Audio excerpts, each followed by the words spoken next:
বিশ্বকাপ জয় করল ভারতবর্ষ এবং তার মূল ভাগিদার হিসেবে রয়ে গেলেন, অধিনায়ক হিসেবে রয়ে গেলেন সূর্য কুমার যাদব।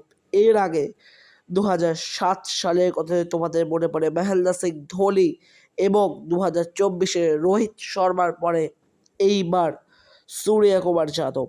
সারা বিশ্বকে জানিয়ে দিল সূর্য কুমার যাদব যে আরও একবার ভারত চ্যাম্পিয়ন হলো এবং ভারতই বিশ্ব ক্রিকেটের প্রধান দল। এবং আর একজনের কথা না বললেই নয়, সেটা হচ্ছে জসদীপ বুমরা।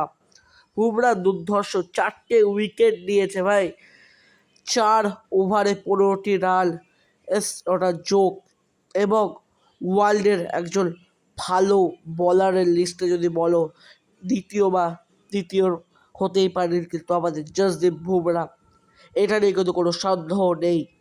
এবং বারে বারে নিজেকে প্রমাণ করেছে এবং ভারতকে আজকে এই জয় এনে দিয়েছে জসদীপ বুমরা।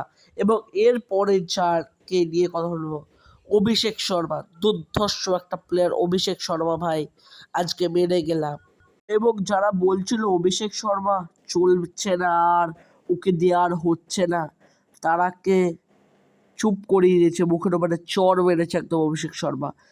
যেভাবে ঝড় তুলেছে প্রথমে ভারতের হয়ে, 18 বলে 50 রেকর্ড করে দিল, বিশ্বকাপের রেকর্ড।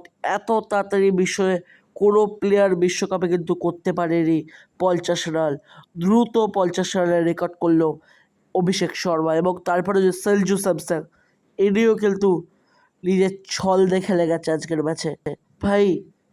46 বলে 89 রান, মুখের কথা না, অসাধারণ খেলেছে, অসাধারণ। সঞ্জু স্যামসন, যাকে সবাই বলেছিল যে কেন নেওয়া হলো শুভমান গিলের বদলে, কেন তাকে নেওয়া হচ্ছে, সবাই ট্রোল করেছিল, সেই সঞ্জু স্যামসন কিন্তু আজকে ভারতকে ফাইনাল জেতানোতে সব থেকে বড় দাবিদার হিসেবে আমি মনে করি। এবং এর সঙ্গে আরও একজনের কথা না বললে নয়, সেটা হচ্ছে হার্দিক পান্ডিয়া। আরও একবার সে নিজেকে প্রমাণ করলো। আগের বছরও কিন্তু বল করে জিতিয়েছিল, আমরা সকলেই জানি। এবং এবছরও কিন্তু সুন্দর বল করেছে, একটা ভালো উইকেট নিয়েছে এবং টিমকে সিনিয়র হিসেবে যতটা পেরেছে গাইড করেছে। এবং হার্দিক পান্ডিয়াও কিন্তু যথেষ্ট আজকের ম্যাচে ভালো খেলেছে এবং আমার চোখের নজর খেলেছে। তো এই কয়েকটা প্লেয়ারে কিন্তু খেলা আমার দুর্ধর্ষ লাগলো। এবং আরও একজনের কথা বলবো, যে হয়তো আজকের ম্যাচে খেলেনি কোথাও, সেকেন্ড হাফে হয়তো ফিল্ডিং করেছে। তোমরা সকলেই বুঝেছ আমি কার কথা বললাম। সদ্য নিজের বাবাকে হারিয়ে এসেছেন রিঙ্কু সিং, এবং সে যে যোগদান করেছেন এটাই কিন্তু সবথেকে বড় বিষয়, খেলাটা সবথেকে বড় বিষয় নয়। সে যে টিমের পাশে এসে দাঁড়িয়েছেন এই সময়, এটাই কিন্তু দেশের প্রতি ভালোবাসা। নিজের বাবাকে হারিয়ে যে দাঁড়িয়েছে, এটাই দেশের প্রতি ভালোবাসা। অ্যান্ড স্যালুট রিঙ্কু সিং আমি বলবো। এবার যদি একটু ম্যাচ নিয়ে কথা বলি, অর্থাৎ ম্যাচে কি হলো, সবার আগে যেটা বলবো, আহমেদাবাদ স্টেডিয়াম, যেটা সব থেকে অভিশপ্ত স্টেডিয়াম হয়ে গেছিলো ভারতের, সেই কিন্তু ব্যাপারটা কাটলো সূর্যকুমার যাদবের জন্য, তার অধিনায়কতায়।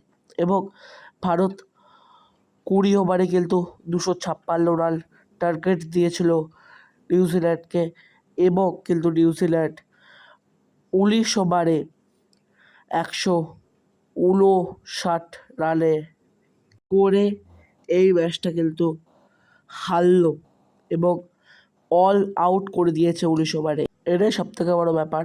এবং ভয় লাগছিল, এবং যেভাবে ভারত শুরুটা করেছিল, দুর্ধর্ষভাবে কিন্তু শুরু করেছে।